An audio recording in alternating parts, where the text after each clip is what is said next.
When I was 7 years old, my mother and I moved to a small town in Massachusetts. It was a rough time for me as my father had just up and left a few weeks before. My mom told me that he had taken a better job somewhere. She told me that he still loved me and cared about me, but even at such a young age, I understood that he had left us. It was Halloween week, and I started at my new school on the 25th of October. As a stubborn 7-year-old, I insisted on walking there by myself. My mother frowned, thought it over, then agreed, with one caveat. Okay, as long as we walk the path together every evening before school starts, and you promise to stay on the trail. She had purchased a small 2-bedroom cottage less than a mile from my school, so it wouldn't be far. It was a nice little place, but I guess with my father gone, nothing could really feel like home.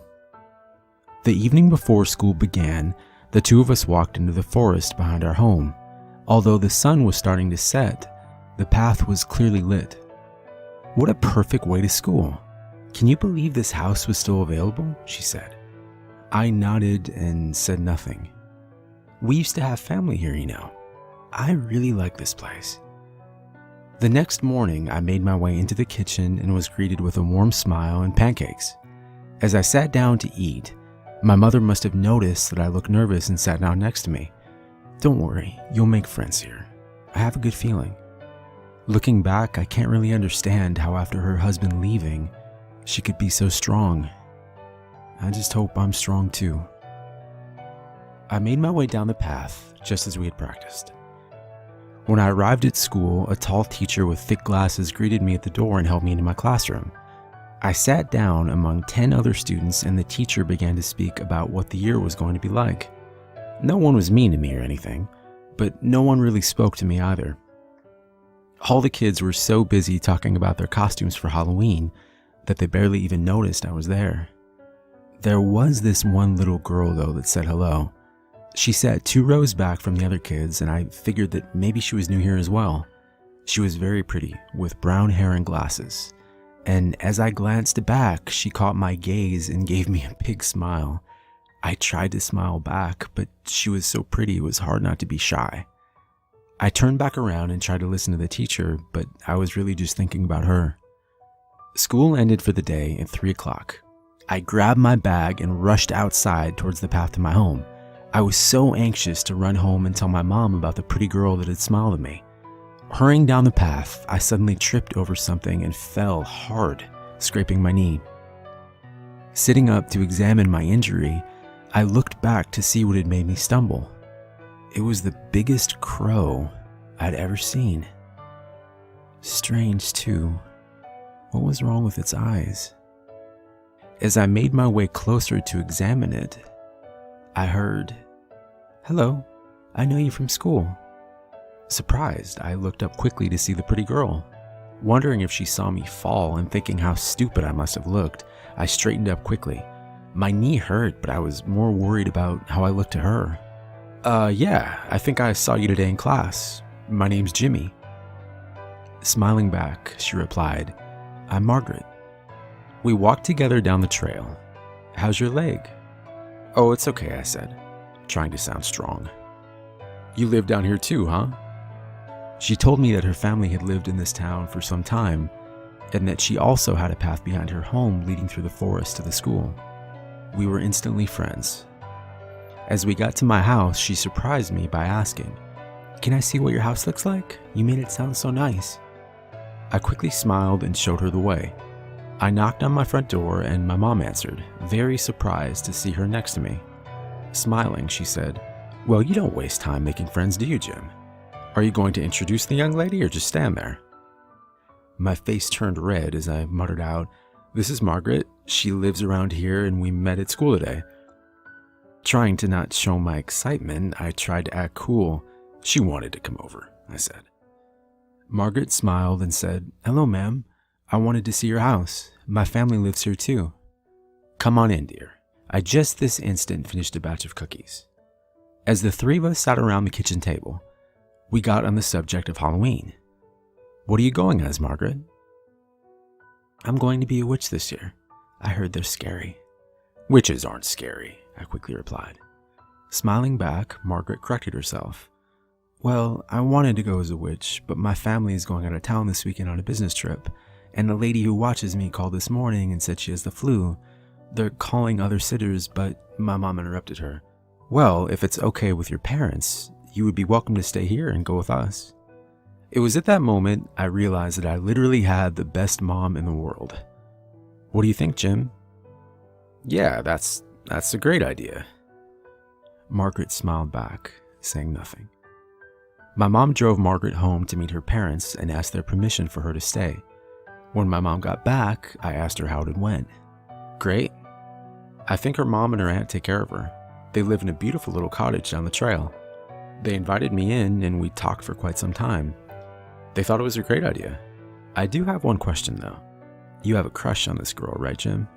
Pretending I didn't hear her, I quickly walked over to my room and closed the door. Got homework. Love you. That night I tried to sleep but was too excited for Halloween. It was just a few days off and I had already made a friend. This weekend was going to be great. Thinking about how this was a pretty good start, I began to close my eyes, and that's when I noticed something in the corner of my room. At first I thought maybe I was dreaming, but then slowly my eyes began to focus. There was a tall, slender man with long hair and a thick gray beard. His eyes were cold, and he stared out the window. I tried to remain perfectly still as I hid under the blankets, praying he hadn't seen me. This wasn't real. It couldn't be. After what seemed like hours, I slowly lowered the blanket from one eye and I nearly screamed out in terror. He was just floating there, holding a large axe with what looked like blood on it. I wanted to scream, but nothing came out, and what if it woke up my mother and I couldn't think anymore. I just hid under the covers and prayed he would go away. I must have fallen asleep somehow though, because when I woke the next day, he was gone and it was like it never happened. I wondered if it was a dream. I wanted to tell my mom, but I just couldn't. I don't know why. The week went by quickly, except for every single night, the man in my room would return. He held the large axe with both hands. Some nights he would just peer out the window, and other nights he would pace back and forth.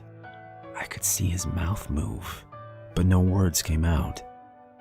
The night before Halloween, he finally turned his head and looked directly at me. Locking eyes with mine, he took a step forward. I pulled the blankets over my head. Why was this happening to me?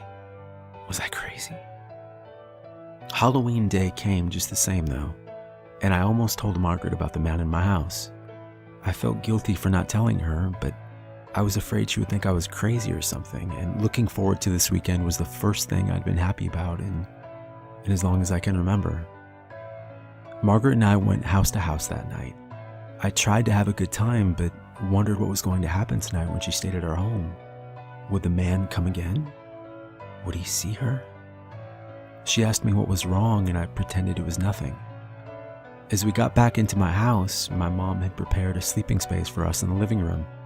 Margaret was going to sleep on the couch, and I had a blanket spread out over the floor. We inventoried our candy and both agreed that we were tired. My mom was sleeping in the next room and told us to wake her if we need anything at all. That night, as Margaret and I went to sleep, a storm kicked up and the wind started to rattle against the windows. I told myself that I'd never seen the man outside my room, and maybe he was just in my imagination. I felt guilty, but it was just so nice having a friend with me. I couldn't take seeing that man, or whatever he was, by myself. The storm became louder and louder as the clock struck midnight.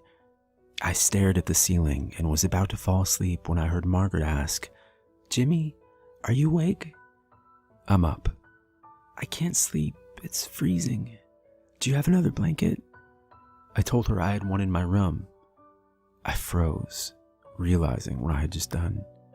I would have to go back into my room. Searching for any other option, I knocked on my mom's door for a blanket, but she didn't reply back. The storm was so loud now that even knocking didn't wake her. I thought about yelling my mom's name, but realized how childish that would make me look to Margaret. "Didn't you say you had a blanket in your room?" I took a deep breath and replied, "Yes, I'll go get it for you."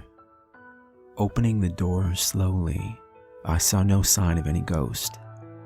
Holding my breath, I quickly ran over to the far closet to find the extra blanket.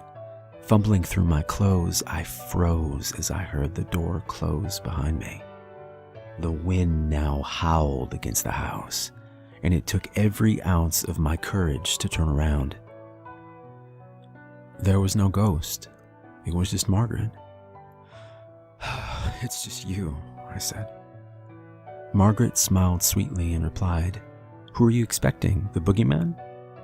I heard her locking my door behind her. As my eyes became used to the dim light, I noticed something was wrong. "Margaret?" As she turned back to me, I noticed she was taller than before, much taller. I saw a large knife in her hand. The moon shone across her face. What was once a beautiful young girl was now an old woman with a hideous grin on her ancient face. "Be careful who you invite in, Jimmy. Didn't your father ever tell you that?" I stumbled back farther into the room and screamed out for my mother. "She can't hear you, Jimmy. She's never going to hear you." I knew that my only chance was to jump through my window, but as I tried to move forward, my arms and legs remained frozen. I was powerless. She motioned with her right hand, and I began to slide forward across the floor. As I watched myself move closer and closer, she lifted the knife up over her head and smiled wickedly. What happened next, I will remember for the rest of my life. Before she could bring down the knife, something caught her eye. She looked over towards the window, and gasping, she sunk back against the door. Screaming out in shock and rage, she clawed at the door handle in rabid desperation. But he stopped her. Holding onto her with one hand, the tall man brought down the axe on her neck. She screamed in agony and fear, and suddenly in gaping silence as she tried desperately to crawl away. He placed his foot on her back, pinning her to the floor, and brought the axe down hard with both hands, severing her neck. All I could do was watch as he carried her body and head out through the window, across the backyard and into the forest. Stunned, I looked out. I could barely see, but I stood there and watched until he disappeared into the forest. I tried waking my mother, but she couldn't seem to hear me as I shouted her name. After I checked that she was okay, I went back into my room and just stood at the window.